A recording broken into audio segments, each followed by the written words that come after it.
preservation of and increased access to the 92nd Street Y Humanities Audio Archives is generously funded by the National Endowment for the Humanities. Good evening once again. Welcome to the Y. Welcome to this fourth and concluding evening of Turning Inward, the Retribalization of the Jews, jointly presented by the Radius Institute and the 92nd Street Y. Several very brief announcements. Following the presentations and discussion on stage, members of the audience will be able to ask questions using the index cards which you were handed as you entered the hall. Are you having difficulty in the rear room? The sound in the rear room.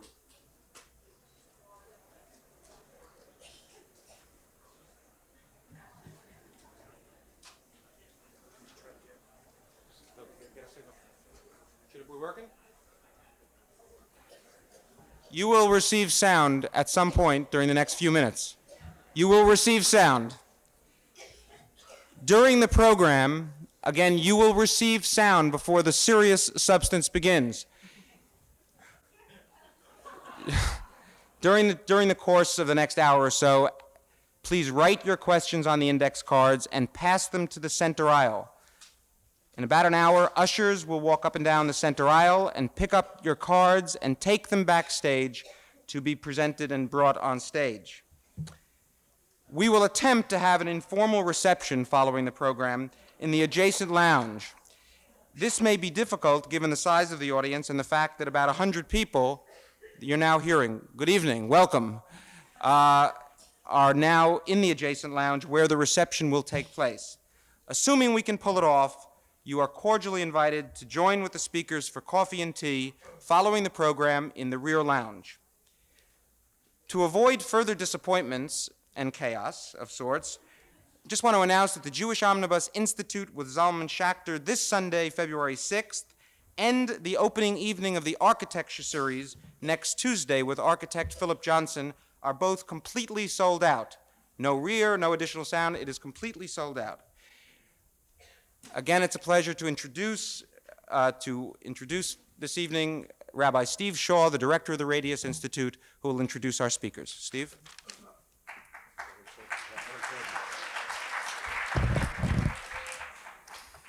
It's clearly unimportant what I'm going to say. Let me first go over a few technical details. One is that hopefully you've been given questionnaires. It'd be very useful if during the program itself you take a few minutes to fill out the questionnaires. It'll give us a much better sense of how you liked the four-part series we just concluded and also how you found out about it. If you leave us your name, you'll be informed about future series and perhaps you'll get first choice in coming next year. I'd also like to call your attention to sheets which many of you have gotten on the Radius Institute. The Radius Institute, which has co-sponsored this program with the 92nd Street Y, is, some people feel, is one of the best kept secrets in the Jewish community. And tonight you can learn a little bit more about that secret. And if you'd like to be put on our mailing list, please indicate so in the questionnaire, which you can give to the ushers at the end of the program. I'd also like to thank, in particular, my associate, David Zoni, who serves as Associate Director of the Radius Institute and who really, along with myself and John Ruskay, conceptualized this program. Iva Kaufman, our program associate, who's wonderfully handled the details, and of course John Ruskay, who has been my partner in this. I'd like to introduce the speakers by talking about how I think tonight we'll be operating on two distinct levels, one of sociology and the other theology. Adin Steinsaltz was originally trained as a physical scientist. His university education, his formal university education, was in physics and mathematics. And also one of his hobbies, among many other things, is reading sociology. In fact, the sociologist that I found who's closest to Adin's thinking is Peter Berger, who serves as Radius's other associated scholar.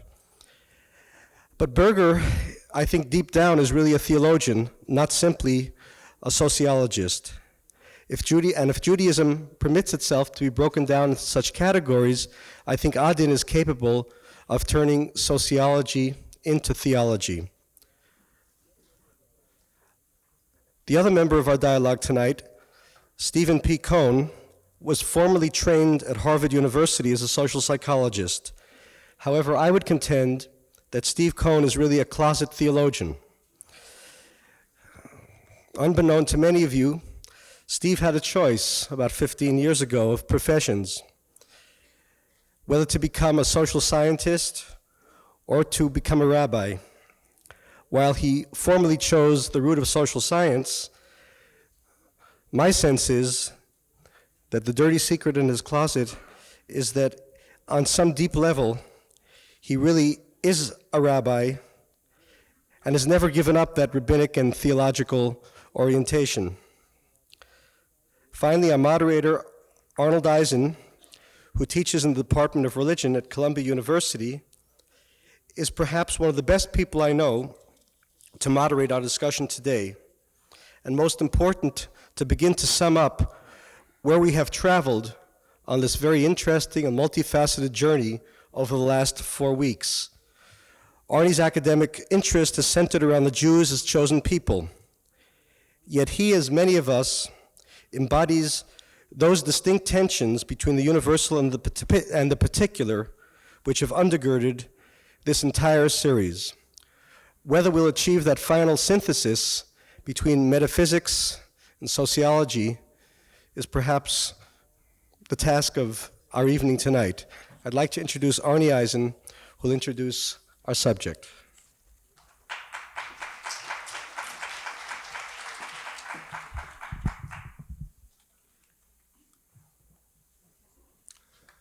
Good evening. Steve Shaw has already presented this evening's speakers to you. What I would like to do in the next few moments is set the context for their discussion, a context which predates, by several millennia, this series on the retribalization of the Jews. The subject at hand is not a new one. Under other, more felicitous titles, Jews have been discussing it for at least as long as they have been a people, and perhaps even longer. The complexities of our relations to each other and to the Gentile world loom large in the biblical accounts of the patriarchs, and the particularism which defines Israel at Sinai, Mamlechet Kohanim v'Goy Kadosh, a kingdom of priests and holy nation, is incomprehensible without the universal setting which follows at once, Ki li kol haaretz, for all the earth is mine, says the Lord. And indeed, we need not stretch the point, but only memory, to say that even the specific topics of these 4 discussions at the Y have figured in the age-old conversation as well. Our texts are full of inquiries into the meaning of Jewish chosenness discussed here by Irving Greenberg and John Murray Cudahy.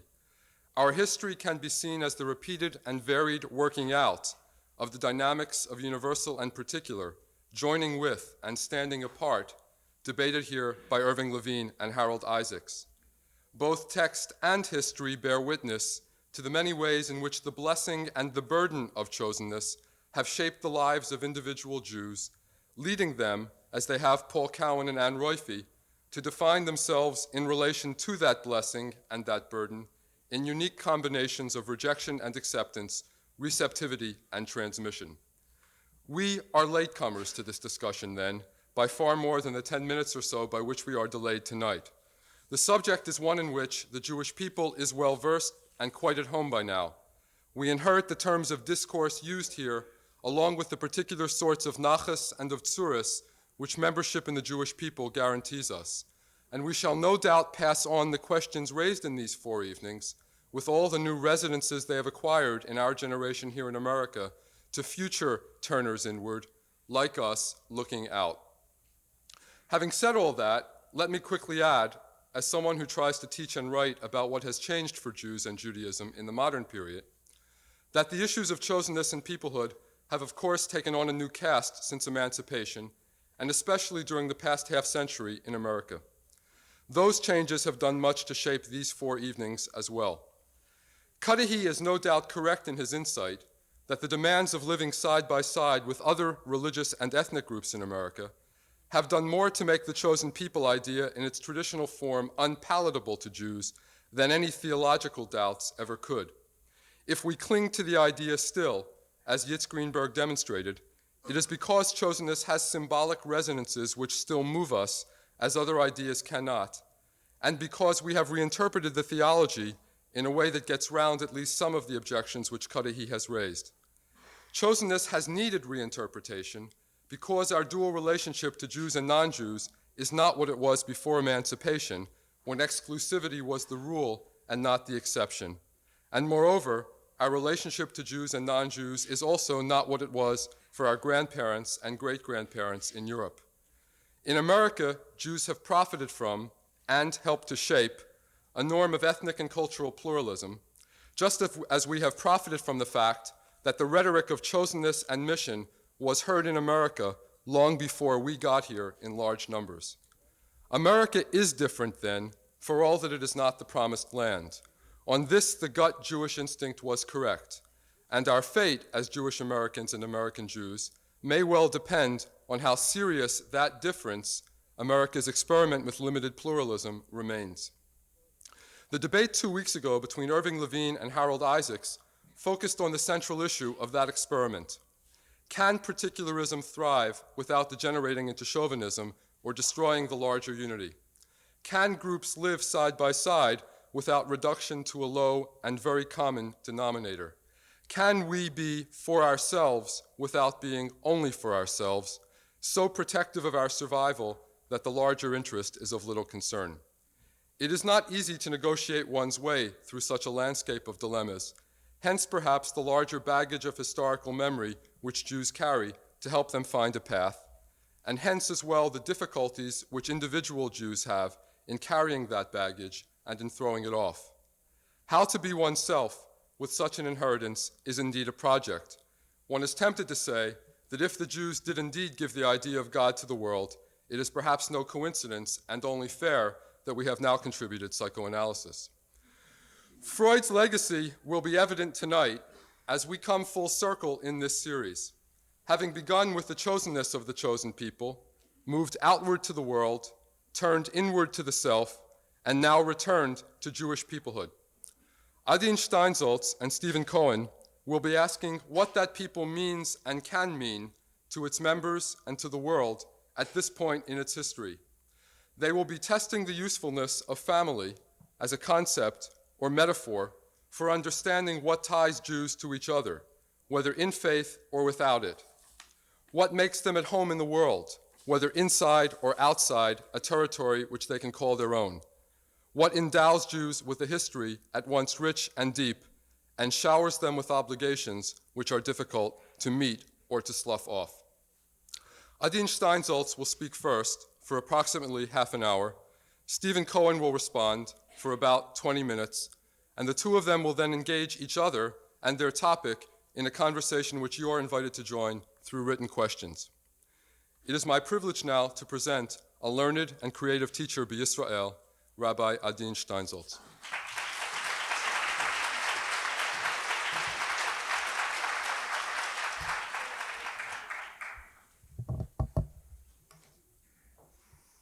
Good evening.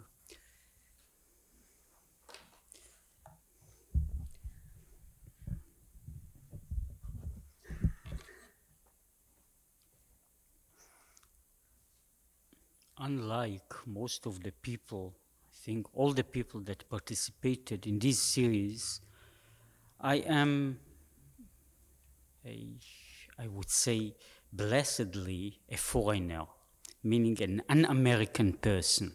It has, for me, lots of blessing not to be an American, and also it allows me in such a free country even a little bit more freedom of speech, so to say.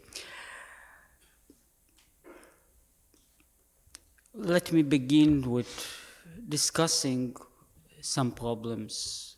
Not being a prophet, I can only discuss some of them, reach somehow to some ideas, and perhaps leave them later to be developed by me and I hope by others.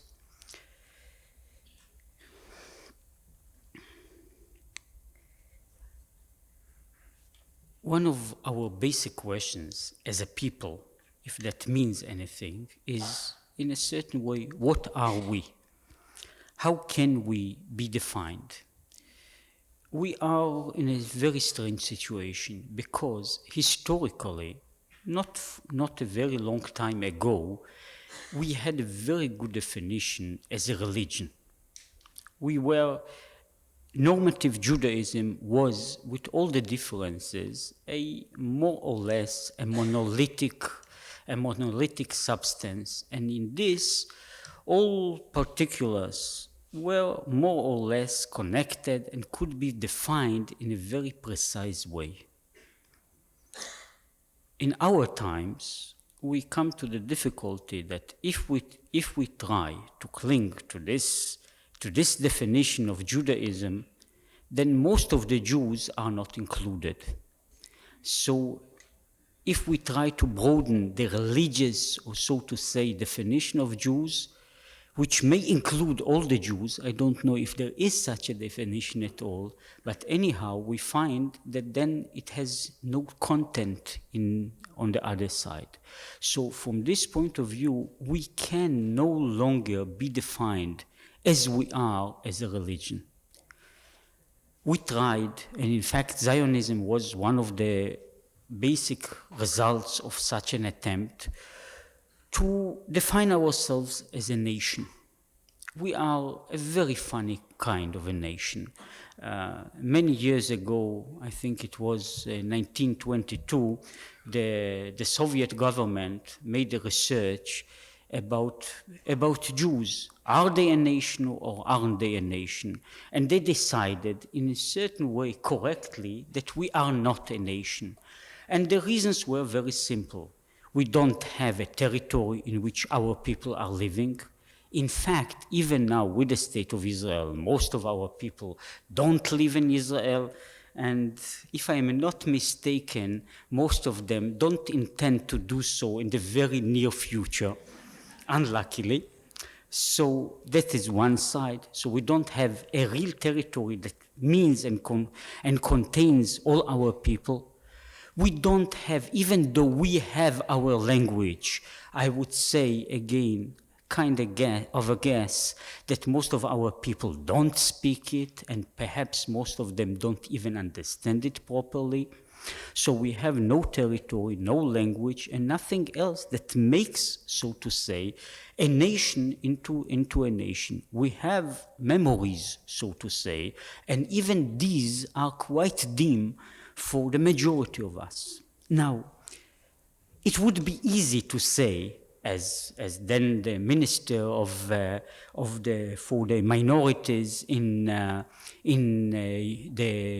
USSR said, he was Stalin, by the way, that there is no Jewish people, no Jewish nation, and all of it is a fake.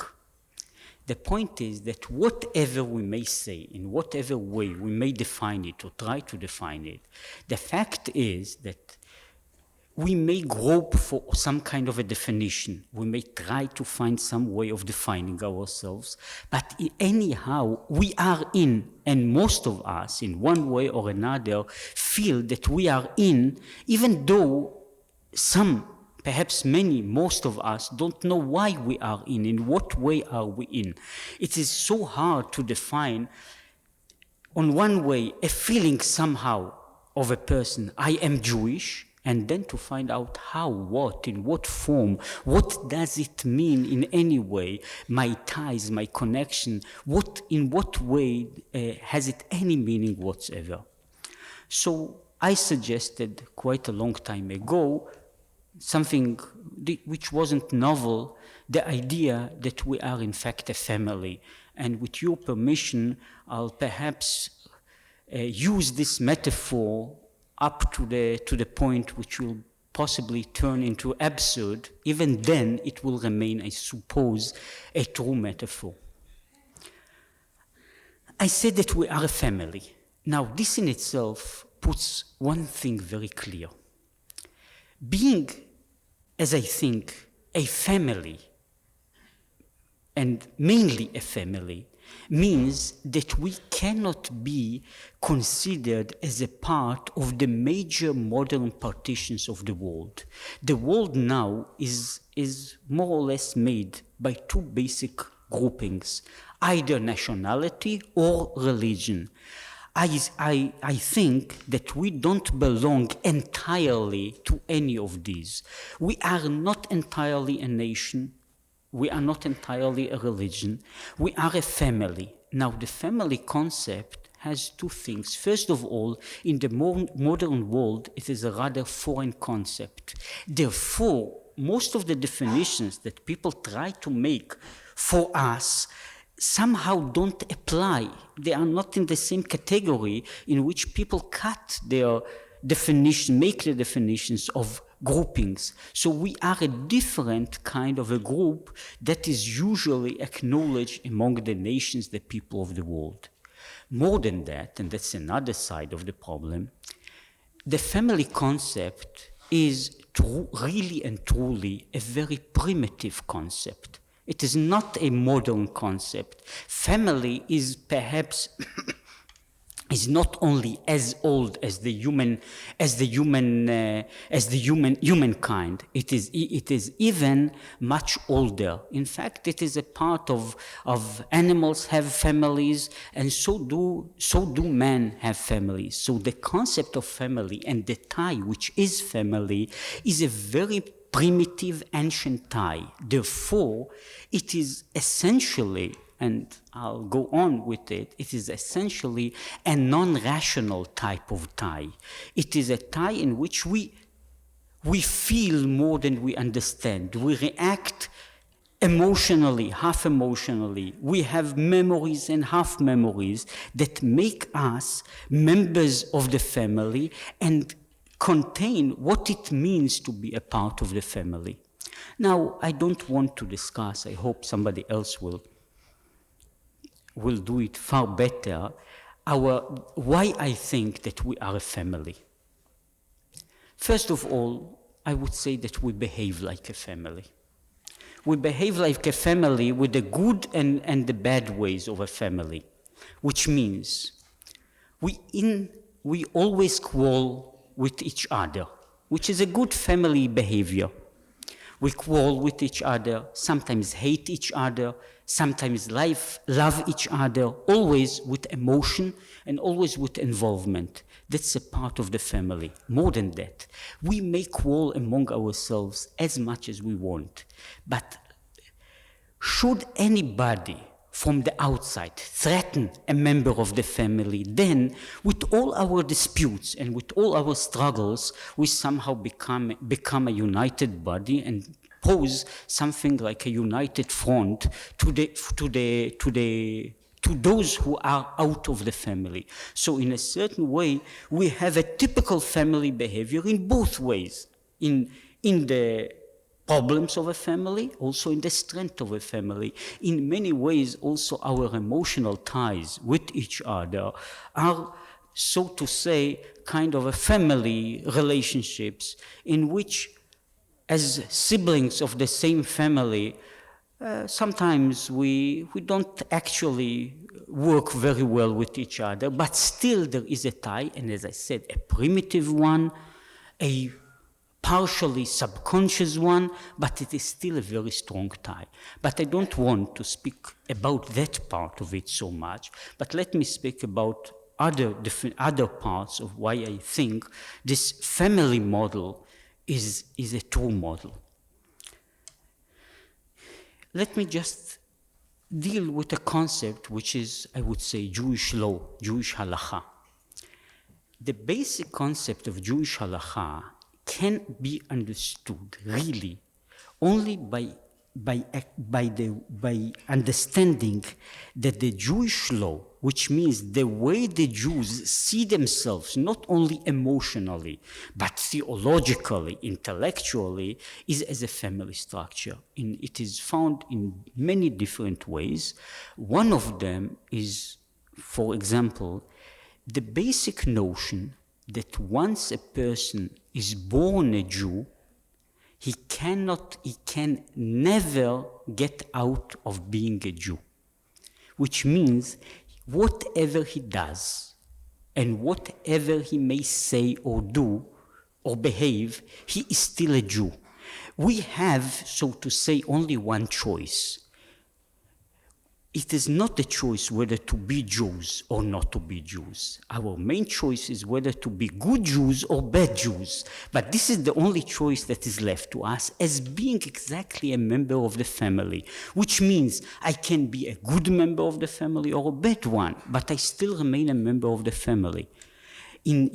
From this point of view, for example, the Jewish law, Jewish halacha, does not acknowledge any conversion outside. A person may convert 2 times, 3 times, 10 times. There were some of our people that were first Muslims, then Christians. The one was a Protestant, a Catholic, a Buddhist Lama, a Japanese spy. He was possibly not a very good Jew, but he still remained a Jew with all of that. Lincoln Trivish, who was among other things, also a member of the British Parliament. So there are such people, but they are still Jews because, as I said, it is not a religious tie in itself. It is a family tie, and a family tie, being, say, born within a family, I cannot get out of the family. I'll try just to point the idea, in fact, in a basic form of what it means to be a convert into Judaism is in a certain way understood as being adopted within the Jewish family, as being an adopted son or daughter of the Jewish family. In fact, you can see it, among other things, in the way that the Jewish law behaves. A person who is a proselyte in prayer speaks about not only about the Lord, but he speaks about the Lord of our father, my father, Abraham, Isaac, Jacob, which means he becomes not only a member, a part of the Jewish religion, so to say. He becomes, in a different way, he becomes a part of the Jewish family. He is an adopted son within the son or daughter within the Jewish family framework. This is also the deep, and I think the true theological explanation why we were never a missionary religion. In a certain way, our religion and our way of being Jewish was always a kind of a family concept. I like more or less my own family. I don't go in the streets and grab people and tell them, okay, now you join my family. It is not because I think that my family is worse than another family. Possibly the opposite. But why should I go and take other people into my family? It doesn't mean that I have to despise other families. But I don't have any need and any use for trying to get people into my family. This is my family, and that is that. If somebody is, so to say, becomes a son-in-law or a daughter-in-law, there are lots of objections, but after some time,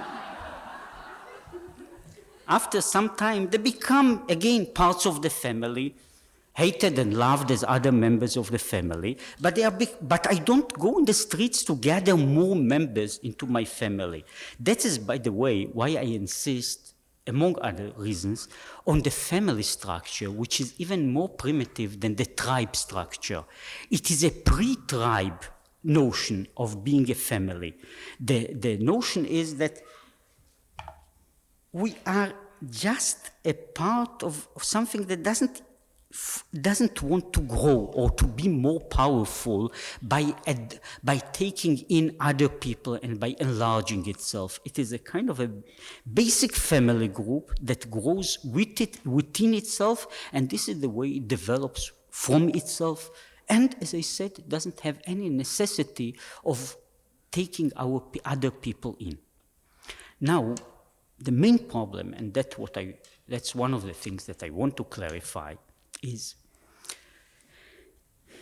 even though the family concept is possibly, and I come then to the other point, which is it can be considered in a certain way as if it was some kind of a racial belief in our race, in our family, in the meaning of our family. Now the strange point is not only that practically we are not, I would say, more members of the same race.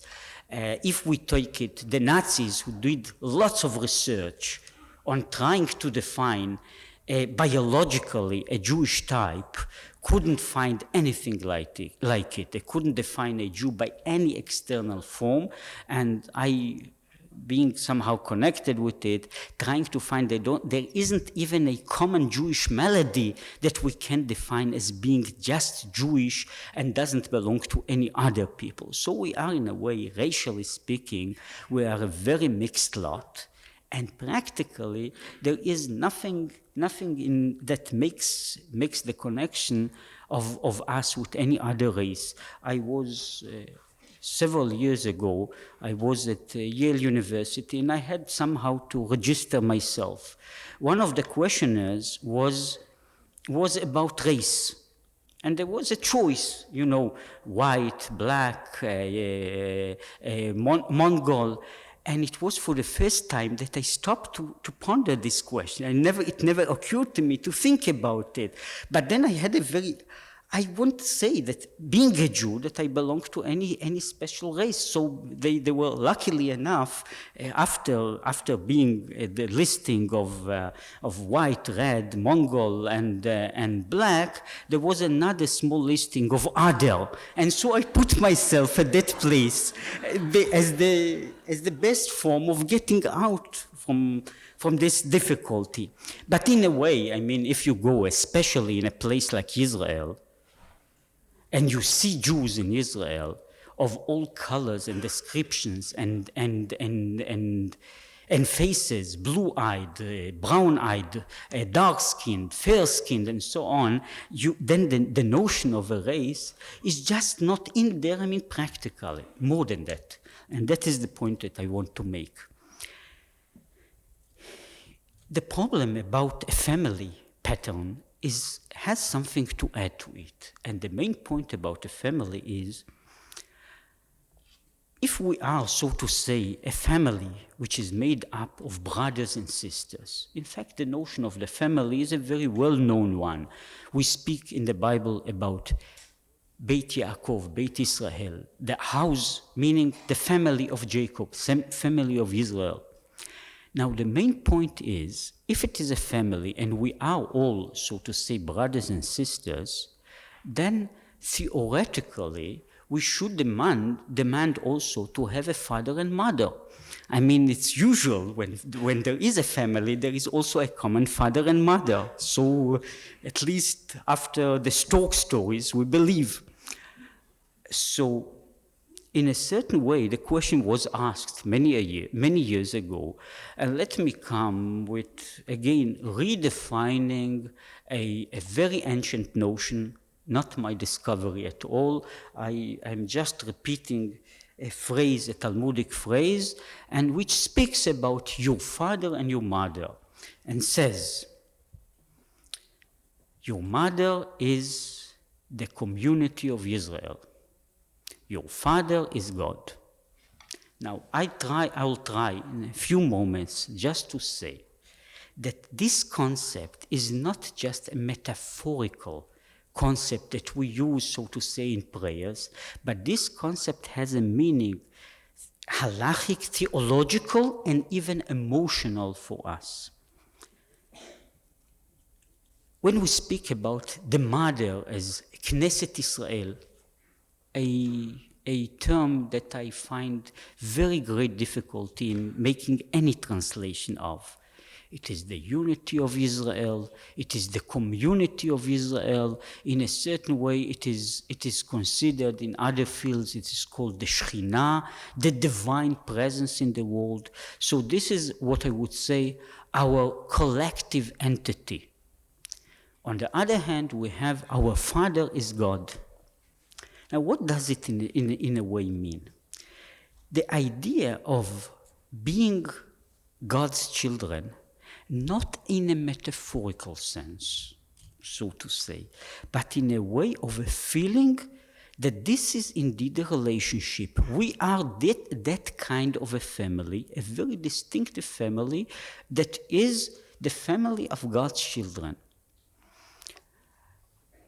Of course, if one takes such a metaphor too far, then, and especially if such a metaphor is superimposed on pagan imagery, then you get other religions from it. But if you take this metaphor or this notion in a different way, then you have, among other things, the point which I would say that Jewish religion is, I would say, cannot really be defined as a real religion. It is the way in which our family behaves. It is a kind of a family behavior. It is the way we behave within ourselves, within the family framework. Our worship, and I know that many people find it distracting when one goes to the synagogue, because one of the things about the synagogue that many people find very disturbing, and sometimes more than that, is the familiarity in which people behave in a synagogue. They walk there, they move there, they don't behave themselves. And in a certain way, why should they? They are just at home. So if I am at home, why should I behave myself so very nicely if I'm coming to some place of worship, which is not mine, it's not my home, not my house? I have to behave myself as people do with strangers. But when I am at home, why should I do it? There is no reason and no sense in trying to do it. From this point of view, the feeling of being, so to say, interrelated with the religion not as a notion of real theology, of a real basic intellectual concept, but rather in a feeling that is the way we are doing things. That is the way in which our family behaves. This is the way in which our family behaves towards father, mother, brother, and so on. So this is the basic framework within the family. From this, among other things, we get something which develops from it, as I say, the notion that a Jew cannot change. There is a strange story, again in a different way, in which, in one of his books of memoirs, Maxim Gorky speaks about his talk with Tolstoy. And Tolstoy they were talking about a new book, an anti-clerical, anti-religious, atheistic book published by some Jew. And Tolstoy, now they were both nice people and have to be believed, they were not from our people. And Tolstoy says, I really don't believe that there is in the deep sense, a Jewish atheist. Somehow it is a fake. In a way, it is possibly true. But let me go on with the metaphor in a different way. You see, that notion of being connected family-wise, with that feeling of being members of a family, members of God's family, and this relationship, the intimate, which is sometimes terrible, sometimes tempting relationship, means one thing in which we understand ourselves. There are lots of children that dislike their father, quite a number of them. So there are Jews that have the same basic behavior. They dislike their father. More than that, there are Jews that despise their father. They are also in some families. There are even such people that may deny that they have any father at all, never had a father. They were born by some kind of a cosmic event without a father.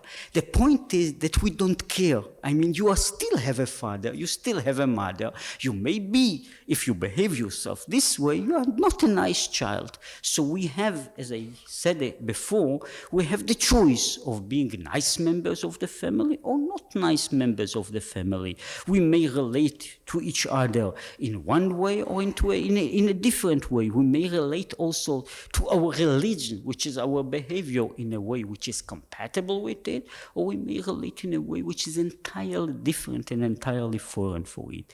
In all of these ways, we get back to the basic structure, which is, as I say, if we are a family, we are in a certain way consider that family of not being the descendants, biological descendants of one person, of one pair, of another, of a certain race or line of family.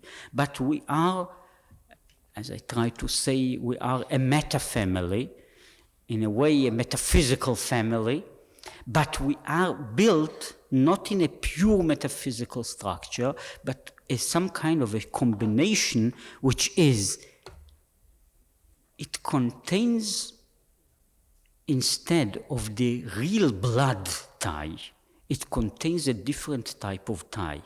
But the relationship, the emotion involved in it, and the power involved in it are still the same basic power that makes a family come together, which means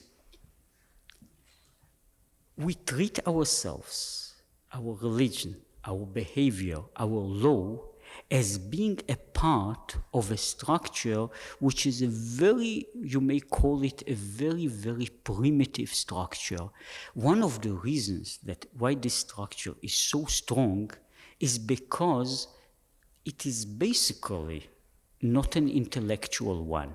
We may be, as individuals, we may become even intellectuals. Something that happens to the best of us. But even when we become intellectuals, our real ties with each other and with God are always the type of the family relation, which is our behavior towards each other, even our behavior towards God. Because in one way, I don't think that there are no Jewish atheists. There are some, not very many, but there are some. But when they are atheists, they are like children in a family. They are never indifferent. They really hate it. And this is a real sign that they are indeed members of the family. So you see, we have a strange, confused, struggling family, which is made of different shades, of different kinds. And our definition is somehow a strange, hazy definition of ourselves. We feel it in some way in the relationship with religion, with law, with each other, with God. All of them become a part of one same gestalt of being somehow connected in that strange, very strange tie. So in different words, we consider ourselves, and not only consider ourselves as a way, as an intellectual exercise. The point is that all these definitions are perhaps rather more clarified definitions of the way we feel and the way we behave in everything which means our Jewishness and our sense of being Jewish. So coming back to it, even though we may be unbelievers and surely non-observant, which means, as it happens, that we went off the way the family behaves, it also has the point of what attracts us back. What makes us come back? What are the points and what are the minutes when we feel ourselves back home, which are again the feeling of the family, the dream of the father, the emotion of being together. All these form what we come back to the same concept which I quoted before. You have it in so many places, and it goes back to the same basic notion of my son Israel, which God says. We come back to the notion which is again a very real one for ourselves of being, so to say, you bni ata, ani hayom yeliditicha. You are my son. You are born just now, just this day, but still, this type and this connection as being children together is what makes us as a people. As I say, we become united as a people, not because we are a nation, because we are not really a nation. We are not a religion because we may not believe in it, but we are still a family defined by these ways. We have possibly a very remote father that we don't see. We have a mother that we don't care for, but we are still children, whether we love it or we hate it. Mostly, we are always emotional about it, and we can, the main point is, we can try very hard to get away from it. We never do so successfully because the thing is in itself impossible.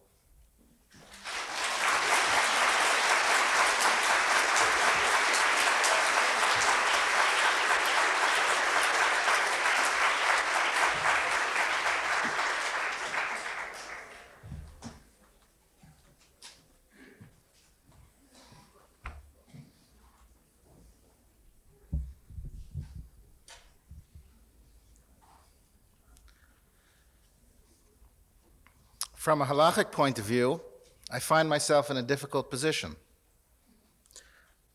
I was a student of Adin's and Talmud in Jerusalem a few times, and of course Adin is a teacher of all of us. But if we look at the halacha about a situation of a teacher and a student, there are very few things I can do in a dialogue. First of all, I cannot stand in his place, and I've already done that by taking the podium. I cannot sit in his place. And even when he said he was the only foreigner on the panel, I have to admit I'm a Canadian. But more serious than that, I cannot contradict his words, according to the halacha. When I ask him a question, I have to ask it with awe. I am not to leap up to respond to anything he says, and I certainly may not interrupt him. The latter is easy to do, because with Adin, the question is to get in a word edgewise. Adin has provided us a very important religious metaphor and sociological concept for discussing the nature of our relationship to each other as Jews. I would like to pursue this concept into some areas that have remained outside of the religious imagination or the focus of it, and try to evoke some concept of family in relationship to another teacher of mine in the secular world, Professor Fried Bales, who tried to teach us some things about the nature of family. Because what I would like to ask Adin and like us to think about in relationship to the Jews as families is whether we are willing to consider the notion that all members of this Jewish family indeed share the same rights and responsibilities to the Father and the same rights and responsibilities to each other. A family in the sociological tradition has two fundamental functions in order to maintain its survival in the environment. The first is that which Adin talked about, what might be called the integrative or expressive function. Adin pointed out that in the Jewish family we feel more than we understand. There is behavior of how our family behaves. We feel this integration function, this attempt to find an attachment of each member of the family to each other, which distinguishes us from those who are not in the family. But the integration of the family is not enough. We have to also concern ourselves with the way in which the family adapts to its environment. If we look at the socialization of the child in the family, we notice that first of all, the child learns the attachments to that which is unique in the family, its culture, its language, its customs, the ties that bind it to the family and its way of life. This rootedness is an important part of the socialization. But the child also has to learn adaptive functions. It has to learn how the family will operate in its larger environment, how it will relate to other families outside of itself, how it will relate to the material environment, how the individual will attain its goals within the larger social system, whether it's sustenance, shelter and security, or food and water. All of these things are the problems of the individual family, but they are also the problems of the Jew as a family. Because as much as we have taken care in our tradition of guaranteeing these integrative functions, of maintaining the cohesion of the family through custom, language, and culture, we have not been as adept in seeing the way in which the family has to maintain the adaptive functions in relationship to its environment. Indeed, the very problem that Adin poses, of the fact that we have to ask this question altogether of what is a Jew, comes about because in all of the attention given to the integrative function, the Jews lost something in their ability to adapt to the larger environment in which they found themselves. And this brought about a revolution in Jewish life because this integrative function was dealt with and the adaptive functions were too much neglected. This secular revolution, Zionism, cannot be foregone in this kind of discussion. We must be aware of the fact that it was an attempt to wrench Jews and to wrench the Jewish family to adapt to a different environment, to change and manipulate its environment, to adjust to a new environment. It was not enough to maintain the integrative function of the past, but rather to find new adaptation. And it is this very important aspect of the Jewish family life that we need to think about as we move into another phase in which, as Steve Shaw has said in the title of this series, we turn inward. Because it is very important that as we turn inward, we do not face the same kind of disastrous results of this overemphasis on the integrative function and not understanding the adaptive function. This disaster of turning inward, where turning inward, instead of becoming a genuine attempt to achieve a new kind of cohesion and a new kind of integration within the Jewish people as a family, becomes instead a turning away from the world or even a turning against the world. We must make sure that this turning inward does not prevent us from having an effective adaptation in relationship to the environment and an effective way of handling these basic needs of the family. We need to maintain a balance vis-a-vis the world, maintaining the culture, preserving it, making sure it passes from generation to generation, but also making sure that we create effective means for which this family can live within its environment. Now, in my belief, there have been historical expressions of this relationship within Judaism itself. The way I like to think about it is that when we say things like Yisrael v'oraita chadhu, Israel and Torah are one, it is because we are thinking here of two principles. One, the principle of Torah, the principle of text, that which is integrative, that which is lasting, that which is cohesive, that which stays from generation to generation. And the other, Israel, that which is an active part of a historical process. And between text and history, we can find that which will make the family stay together and be integrated and also be able to adapt itself to the world. It is both a theological and sociological imperative for the Jews today, after all that we have experienced in the last 150 years, to make sure that this historical focus is not outside of the realm of our religious and theological thinking, any more than this text focus is outside of the realm of our sociological thinking. It becomes very important at this time that we try to deal with those elements within our system that will help us to be able to deal in this period of turning inward with the possibility of adapting to the new challenges in our environment. These new challenges in our environment come to us in different ways in the different societies in which Jews live, whether we're talking about Israel or we're talking about the Jewry of the United States and other parts of the diaspora. The first kind of challenge comes at the level of adaptation with regard to the outside world. The danger is that in this period of turning inward, we will build such strong and high boundaries between the family of Jews and all other families that we will think that our survival can be against our environment instead of within our environment. There was a long time a dangerous illusion within Jewish life that we could live at the mercy of our human and material environment, unable to protect ourselves. There is a danger today of an illusion that we can live for long and securely against our environment and not in harmony with it. Within American Jewry, there is another kind of challenge, and that has to do with the way the family deals with those of its members who are attempting cultural and religious innovation. Will such members be treated as full and cherished members of the family, or will they be driven out into sectarian separation and perhaps eventually renouncing their relationship to the larger family as a whole? It seems to me that this is the challenge of religious thinkers, is to insist that their theology include a theology of adaptation as well as a theology of integration, and that the social thinkers insist on integration, on the relationship to the tradition and culture, and not only on adaptation. Religious thinkers too often criticize all and sundry for their lack of loyalty to the family. Social thinkers rail against the ineffectual adaptation to the new environment.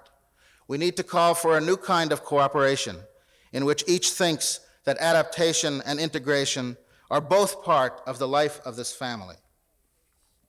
And if I am addressing a situation where I am talking to a rabbi and teacher, perhaps the appropriate way to describe this is with a story very important to me from Parsha Bahalotcha in Bamidbar. The story is one in which Moses, having difficulty as leader of his people, complaining to God, is told by God that he should appoint 70 leaders to help him in this job of trying to lead the people.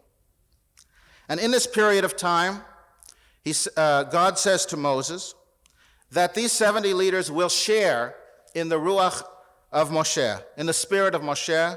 They will also share in that spirit and become part of the leadership of the people. As it turns out, two men uninvited, Eldad and Medad, also share in that spirit and begin to prophesy. There's quite a shock. A young boy, some people say the son of Moshe in the Midrash, comes running to report that this has happened, that someone not appointed to be part of prophecy has in fact prophesied inside the camp. Joshua, soon to become leader of the people, becomes alarmed and says to Moses that he should imprison these people, bind them up, and tie them up. Moses' response is different. He says, "Are you jealous for my sake? Why are you so overzealous? I only wish that all the Lord's peoples were prophets, and the Lord would put his spirit upon them. Mi yitain kol am Hashem neviim, ki yitain Hashem et rucho alehem." That the Lord would put his spirit upon all of them. The Midrash takes this story one step further, asking the question of the difference between the prophecy of those 70 who were appointed officially as prophets and leaders of the people, and those two who were not appointed. It points out that there are 5 differences between these two kinds of prophets. And I'll only mention one, the last one and the ultimate one, related to what Adin said. They point out that the 70 received their prophecy only as prophecy related to Moses. Their spirit was borrowed from Moses. Whereas Eldad and Medad, their prophecy was greater because it came directly from the Spirit of God.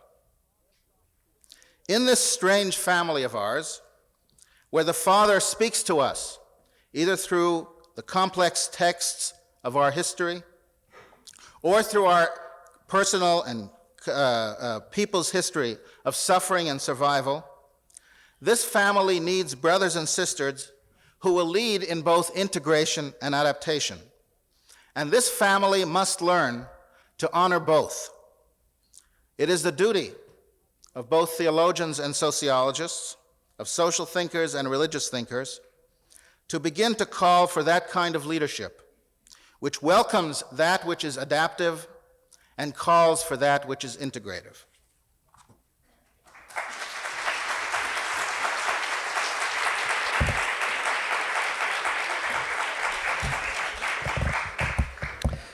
Who is the sociologist and who is the theologian? While Arnie Eisen can begin some questions, or both are speakers of each other, if you have your own question and you've put it on an index card, please pass it toward the center, to the center aisle. The ushers will pick them up, and several lucky people will have their questions answered. So please take your index cards and pass them toward the center.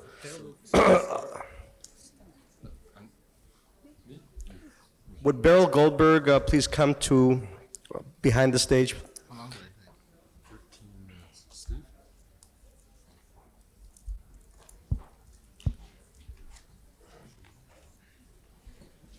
we allow them a minute to do this? Should we wait?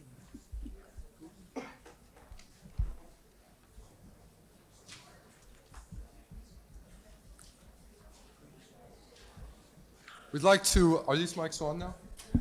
We'd like to carry on the discussion as you fill out the question cards, so if you could, please do it as quietly as possible.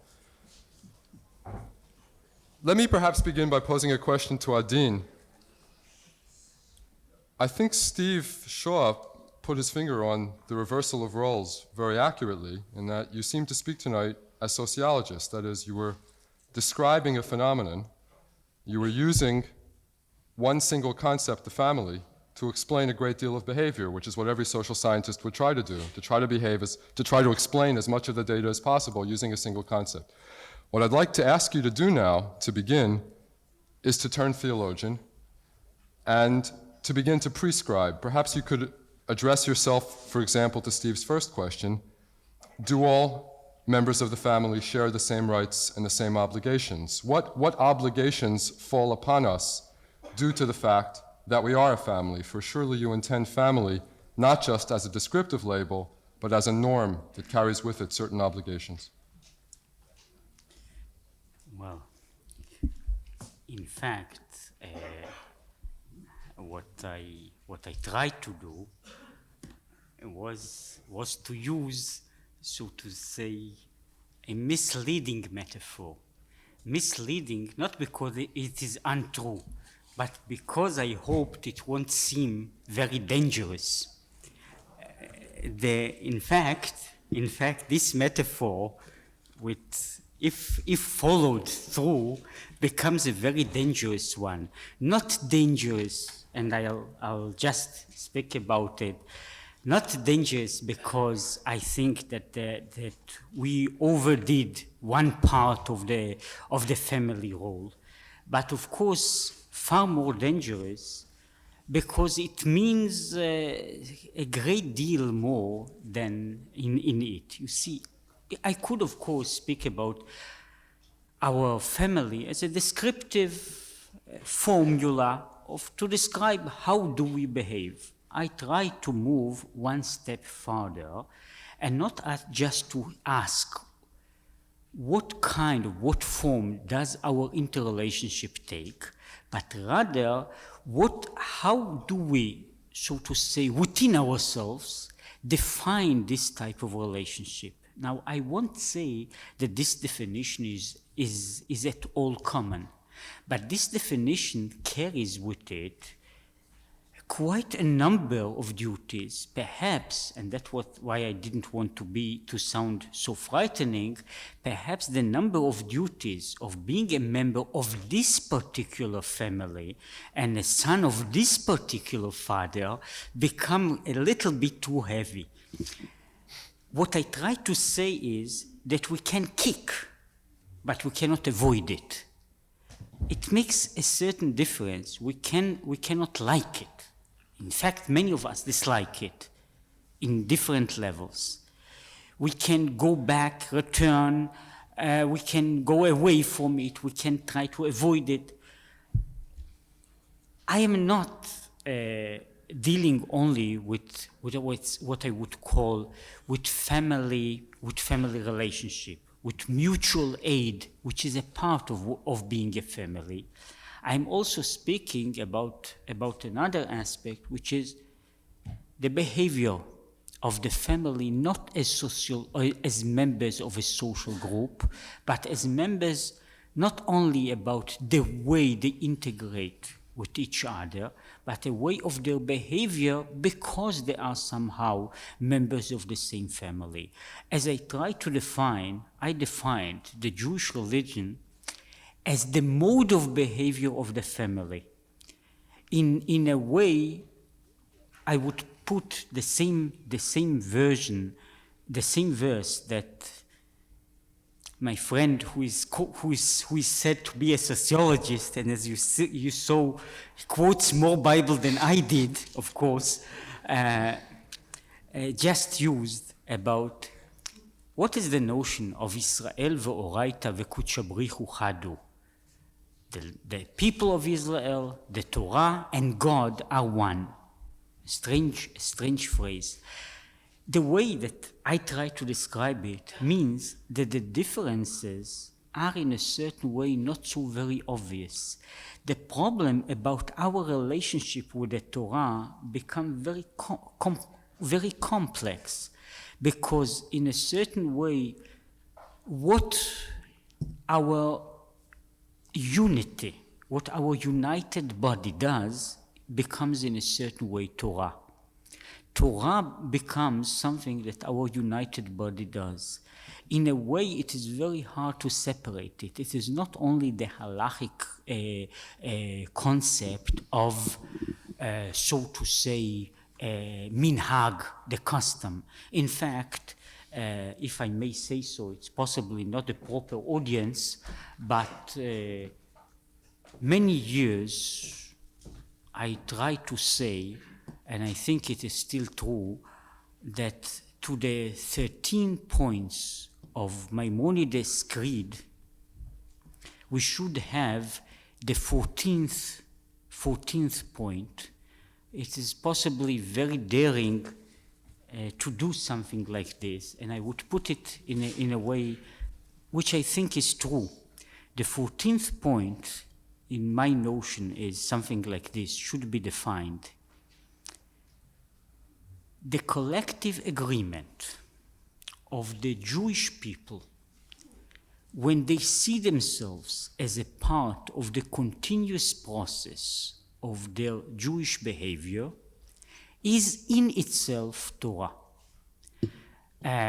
Just not to sound that I created just on this spot a new religious concept, something terribly daring and possibly verging on the reform or reconstructionist.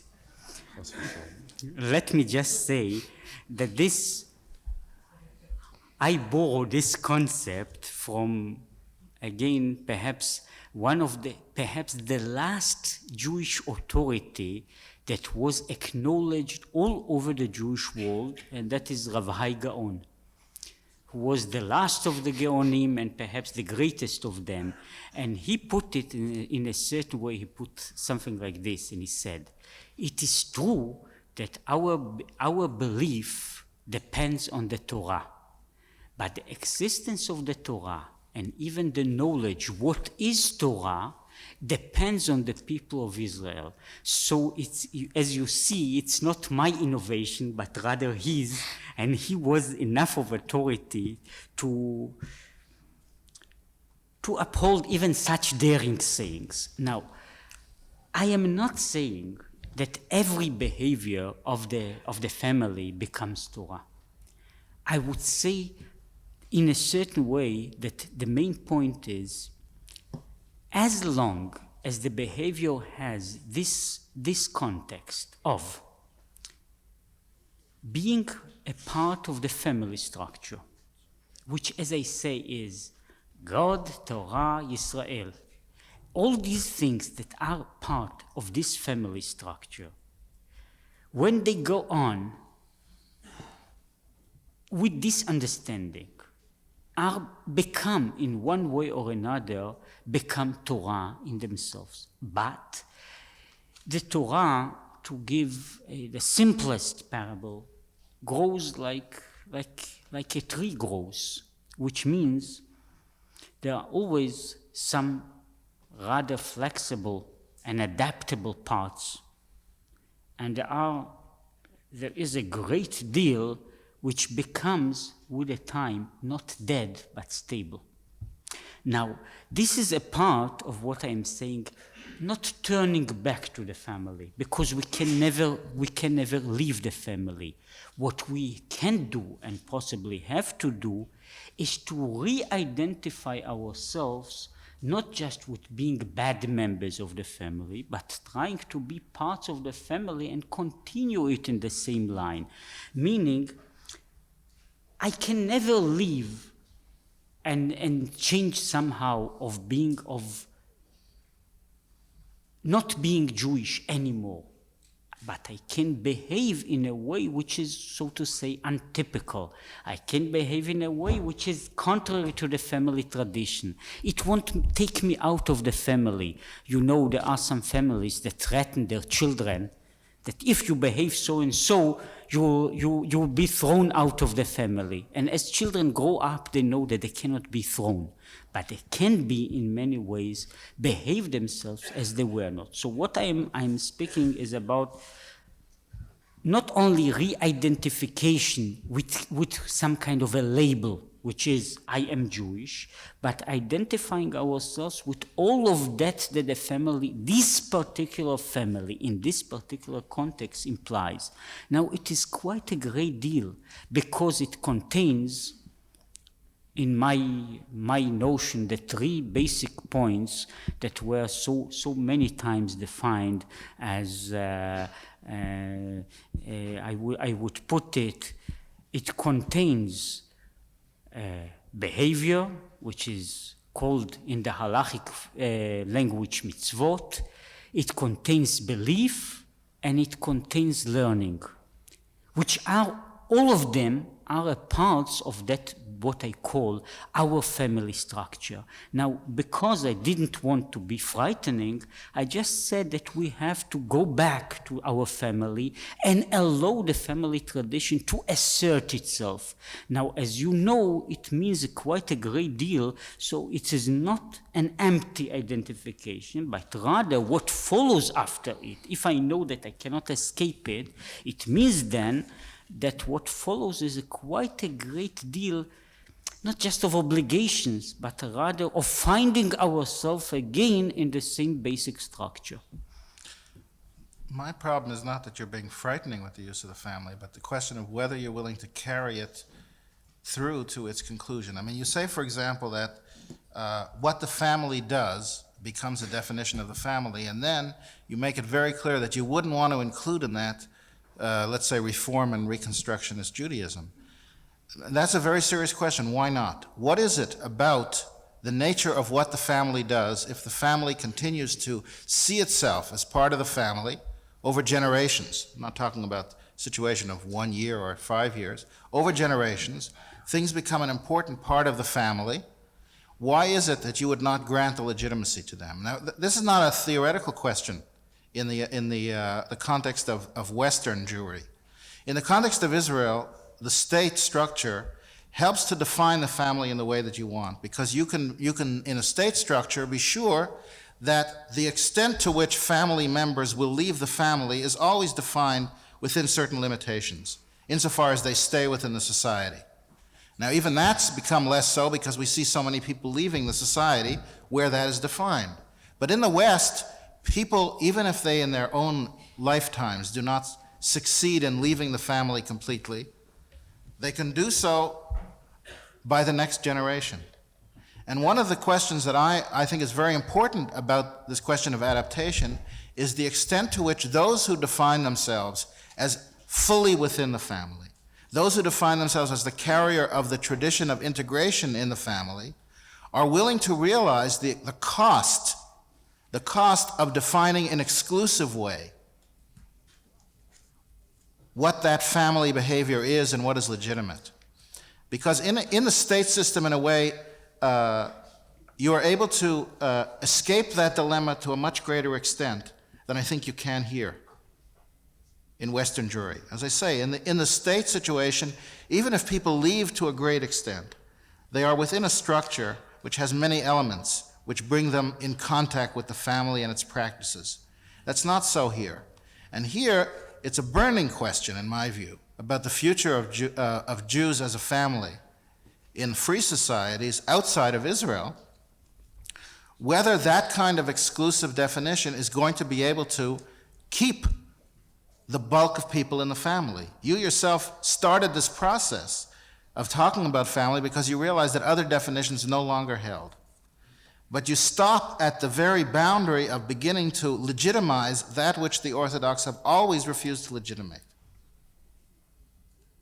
And I think that's exactly where the discussion has to begin, which is how do you deal with Eldad and Medad?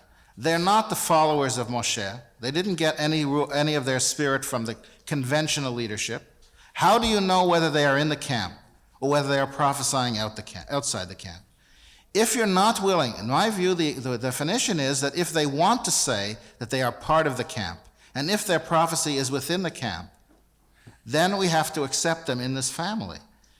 And that it seems to me is the challenge to people like yourself who want to make the family inclusive, but at the same time want to have some kind of gradation within that family as to who are the good sons and who are the not so good sons and daughters. Well,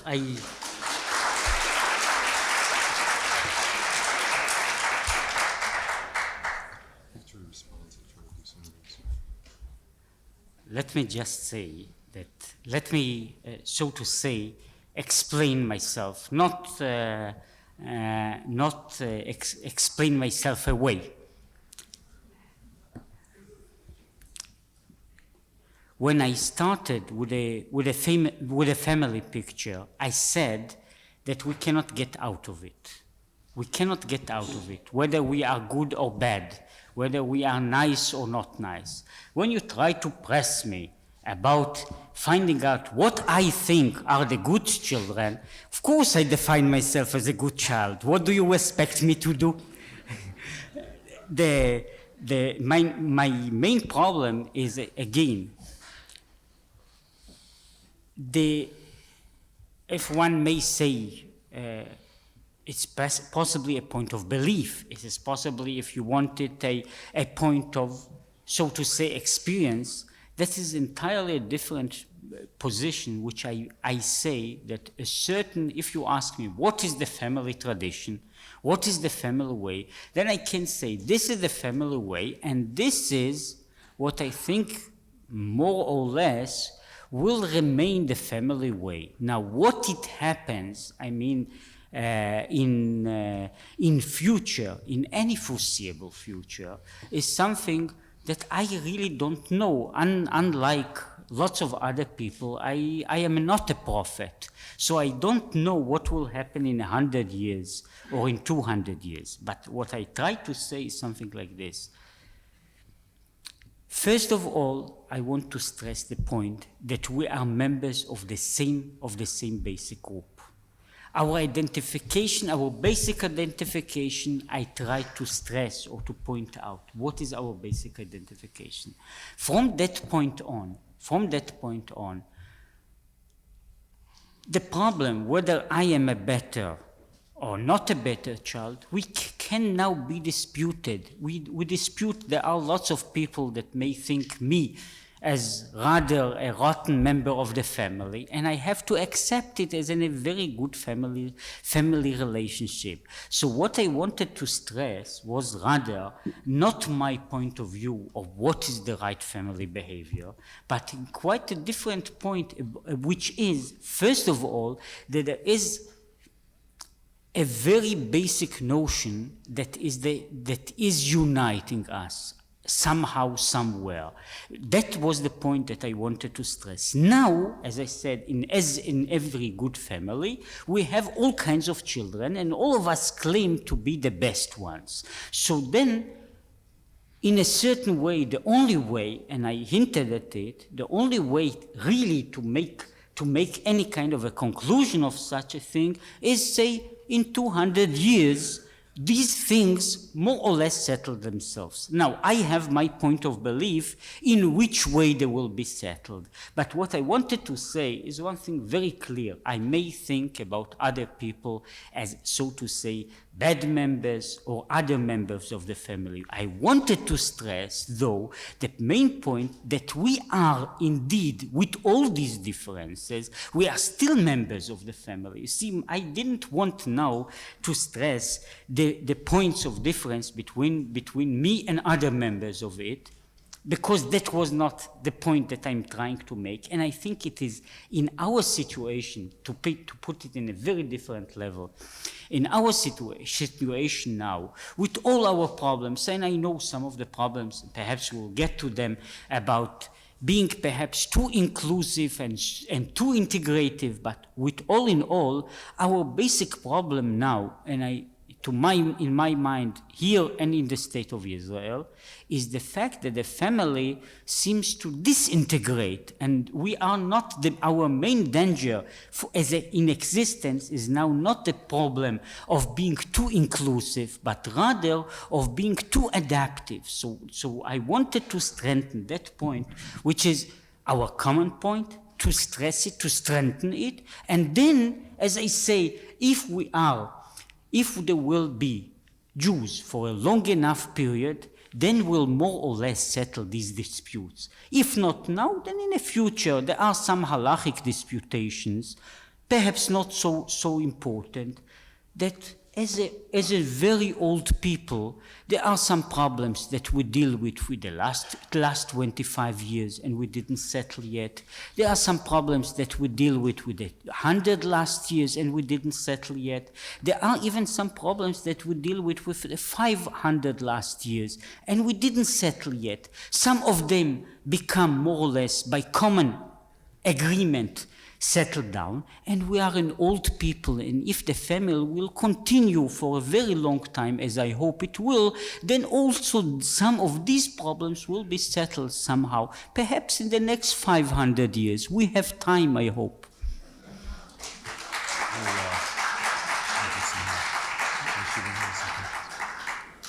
Let me, on behalf of the audience, pose a different question. Until now, Adin, you and Steve have been talking about relations within the family, but I think over half the cards I have here concern the borders of this family and other families and the way in which the Father in heaven relates to those other sons and daughters as well, and therefore the way we should relate to them. This is the question of universal and particular, of course, and it's asked here in relation to your metaphor of the family. I am asked, for instance, if the Archbishop of Paris is in the family, if Jews for Jesus are in the family, what God's relation to other families is, and if they are indeed children of God as we are, whether we are not obligated to include them and to learn from them in matters spiritual as well as sociological, in the same way as we're required to learn from each other. So I'll put that question to the two of you.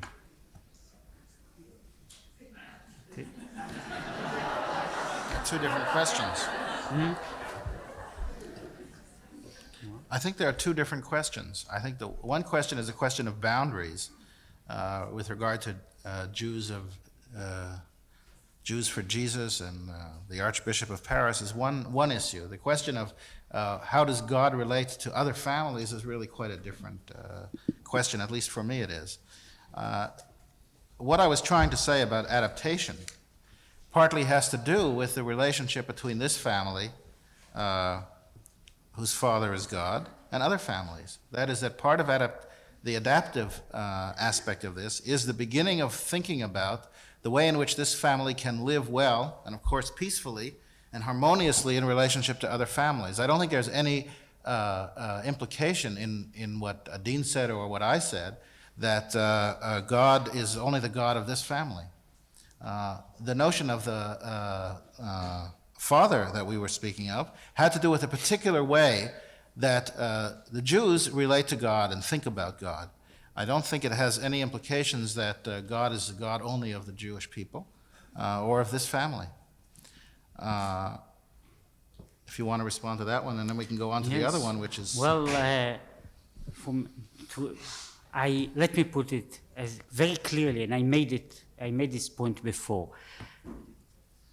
No, halachically, even though emotionally, it can be different, halachically, and by the Jewish notion, the Archbishop of Paris can do whatever he does, and he's still a Jew. I have a brother-in-law in Paris who the last year tried to put tefillin on about 40 converts just because he said the fact that you are converts and you are very bad Jews, that doesn't mean that you don't have an obligation to put on tefillin. So it has nothing to do with whether. So if the Archbishop Lustiger will allow himself, I suppose he will also be put on tefillin. So that is one point. And as I say, basically,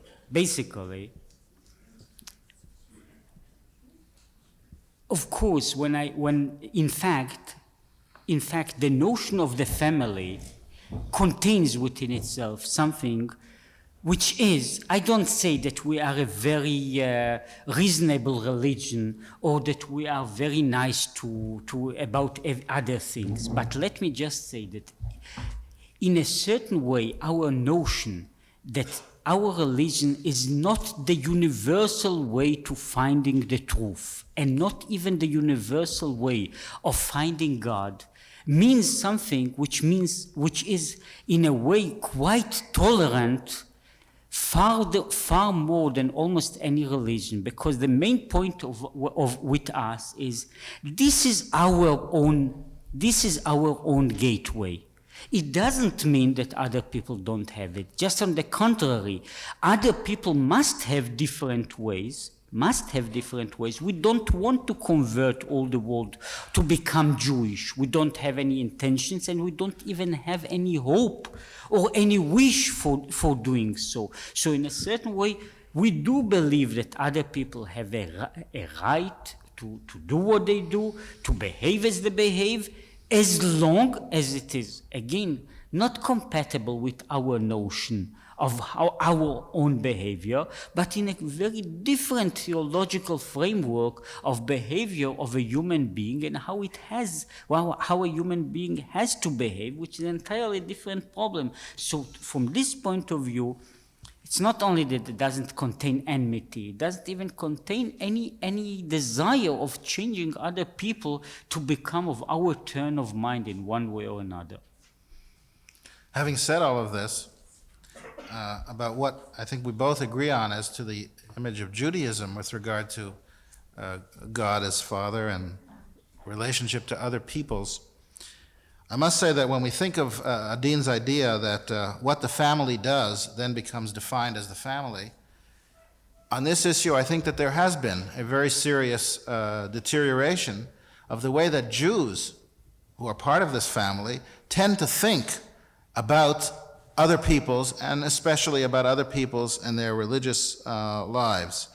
I think that Jews have to be particularly concerned about the amount of stereotyping that goes on within Jewish circles about Islam.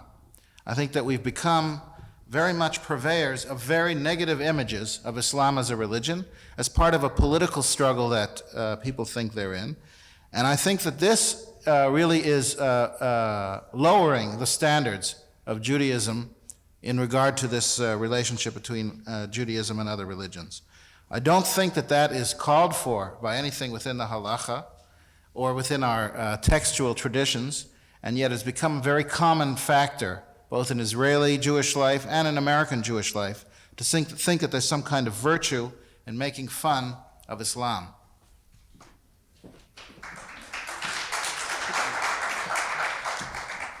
I have several questions which in effect ask, what's at stake in the sexual roles in your metaphor? For example, is it crucial that God is pictured as Father?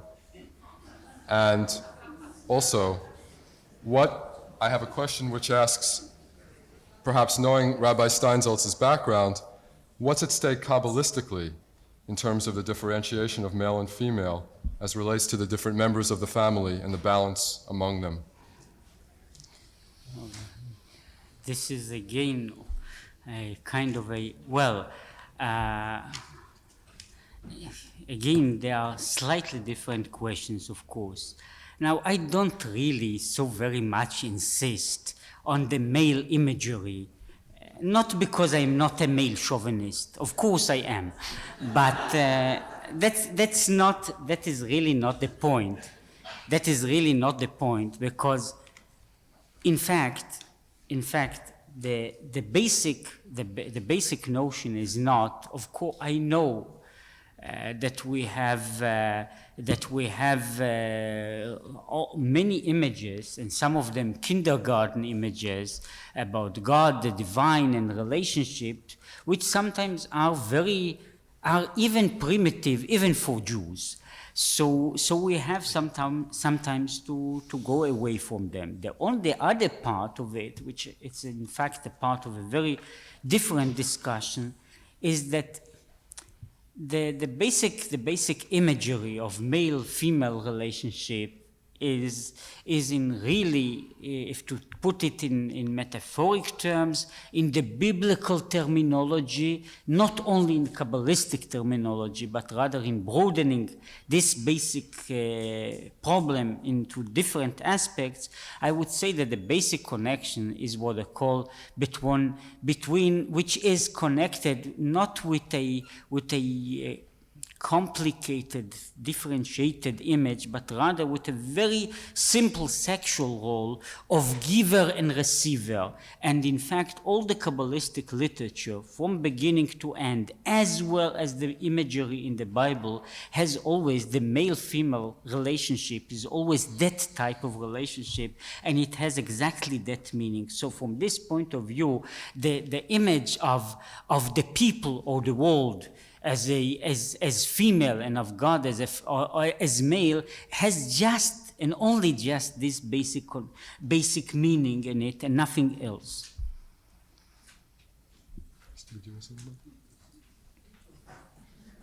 Go on. I have a question for Steve Cohen, which is, in terms of what he said about adaptive toward the outside and cohesive toward the inside, isn't it true that the most cohesive and inward-oriented Jewish subgroups today are in fact adapting much better, growing and being more flourishing in the outside world as well than the more consciously adaptive segments of the Jewish community?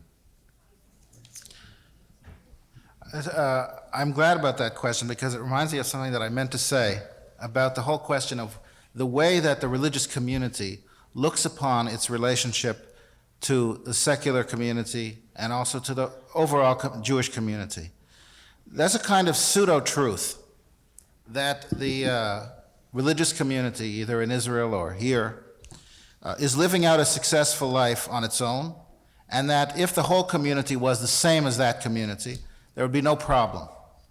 The fact is, and I think this is what I meant by emphasizing the Zionist revolution, it was precisely the dependence of the religious community on certain achievements that took place as a result of rejection of certain assumptions about the traditional community and about the way that Jews would live in the world that created a space in which both religious Jews of one kind and religious Jews of another kind and non-religious Jews could all find a place in which they would be able to have a cohesive life of the kind that they wanted.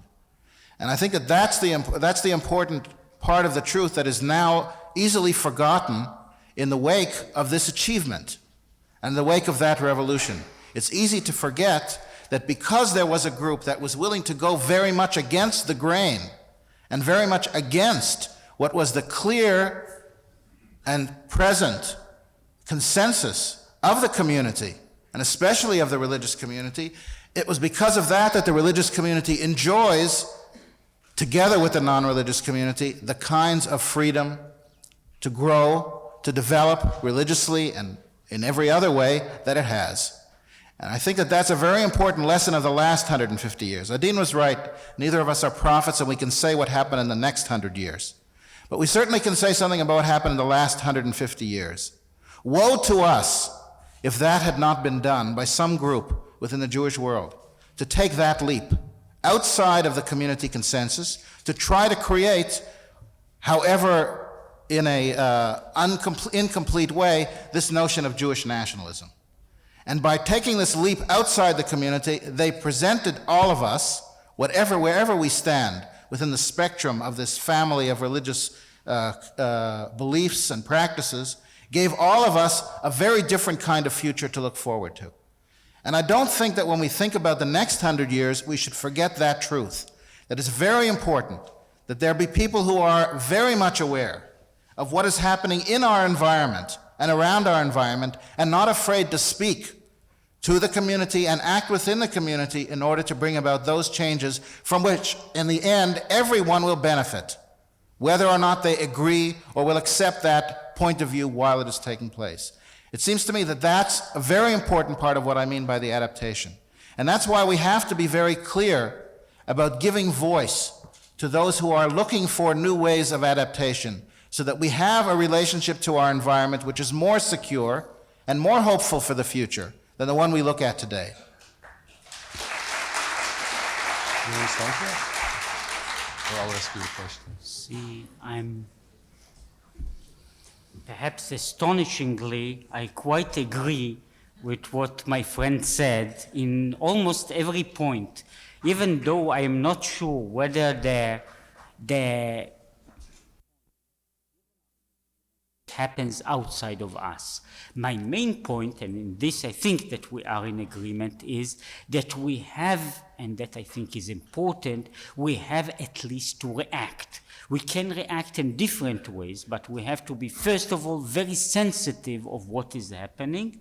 We have to feel that what is happening is not just a phenomenon that doesn't have anything to do with us, and then we have to make some kind of a reaction, and any kind of a reaction, and I would rather hope that any kind of a future Jewish leadership will have at least the courage to say no, but also to say yes, to say that we agree about something, we disagree about others, but at least to be a community of leaders, which was lacking in many years, that in which we had for many years people that had only questions and no answers, or people that have only answers and no questions. We need possibly some kind of a leadership that will understand questions and perhaps also be able to supply answers. Yeah, well, I just want to point out something about the term adaptation. I think that it's very important that we not think of adaptation as meaning only that we adjust to the environment, but rather also that we can change the environment in which we live. And I think that is a very important part of the challenge today. It's not only a question, let us say, for Israel, about the question of adjusting to its environment, but not taking as a given the present situation of hostility between itself and its environment as the only possible relationship it could have, and therefore living with that as if it's a given, and making all of life based on that assumption. The point that I'm trying to make with regard to the history of the last 100 years is that wasn't only a question of those who adjusted to the environment. The important thing about the Zionists, and I also wouldn't want to make too much about the ideology of nationalism as being the key element. The key element, in my view, was the idea that they could do something to change their environment, even if it was to get out of one environment and into another one. That idea that we are active in relationship to the environment, that the environment is not a given, and then we create our situation within that given, is something that I think that we're falling into again in the present circumstances. We've become victims of a notion that the situation in which the most significant Jewish society lives is an inevitable situation, and that we cannot do things in order to actively try to change that situation. The situation of hostility between Israel and its environment is not a given. It's something that is itself changeable if we put to it the same kind of genius that we put to other kinds of things. Adin, let me pick up on something that's been implicit in the last couple of remarks. You said at the beginning, half jestingly, that you come to us as a foreigner. We of course know that that's not literally true, or not entirely true. You come to us as an Israeli. Therefore, in terms of your family metaphor, it might be true to say that you come to us from home. So what I'd like to ask you to comment on is whether indeed that's the case in terms of your metaphor of the family. Is Israel a home that the rest of us are not returning to? Is it perhaps true that when children grow up, they leave home and cling to it with nostalgia and great longing, but still find their mature life outside of it? What's at stake for you in the notion of home? Has the meaning of home changed now that the people of Israel have a state? I really don't think, I don't know if I have to, if I can define myself as a Zionist, but I can still define again that the land of Israel is our home. In a certain way, as the same way as our people are our family. Now, our relationship with our home is, let me just put it, it is not a home, and I think that is our basic notion. It is not a home from which in which we were just born. It is a home which is, so to say, our natural place. Now, I do believe still, given all the facts of having just a small number of Jews relatively in Israel, that it is still, I consider it a Jewish home, which somehow, one way or another, people have to return to. The problem about it is that possibly, as in every home, a person doesn't have, and a family doesn't have to stay all time, every time, just all at home. So we can sometimes, some of us can depart, some of us can come back. But the basic notion of home, I think, still stands, at least for me, as a very basic notion that this is indeed home. As we have a language, we have a home, this is our home. In some way or another, we all return home. It is not I would try to, in a certain way, from this also deal with some other point.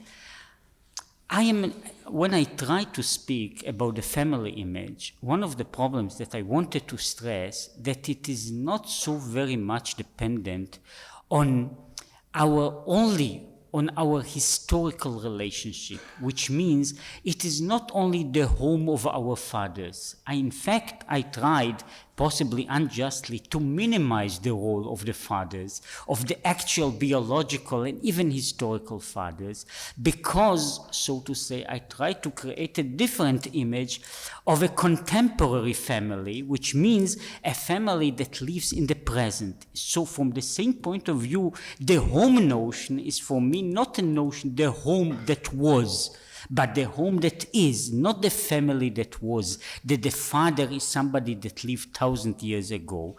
The point of speaking especially about God the Father is not only important because it elevates the family notion, but also because it makes the family notion not a point in the past, but rather a point in the present.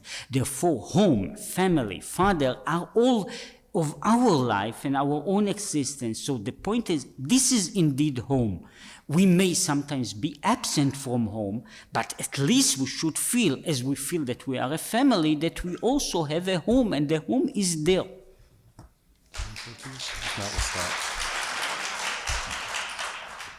I like to distinguish between two aspects of the home. I think there's no disagreement between us about the question of where home is for this family. But I think it's also very important that in relationship between peoples in these two places, that is the state of Israel and Jews outside, there again not creep in this relationship of superiority and inferiority. I think it's very damaging to both communities, and I think it's become a habit of mind, both of American Jews and of Israeli Jews, which doesn't deal with the question of who is a better, as it were, member of the family in serving the father, but rather a question of superiority simply on the basis of where one is living. And I think that's very detrimental to the development of both communities. And I think that one of the things that I look for, also from the theological side, again, part of what I was trying to do this evening was to put various challenges to people like Adin, who are the creators of religious thought in our time, that the distinction be made between between Israel as home and the notion that there is a superiority of one community to the other, rather than a relationship to the father being the indicator of what the quality of the life of any individual in that family is. Well, unlike the Passover Seder, tonight's table had far more than 4 questions on it, and we unfortunately won't get to answer them. We thank those who asked, we thank those who didn't ask for coming, and good evening.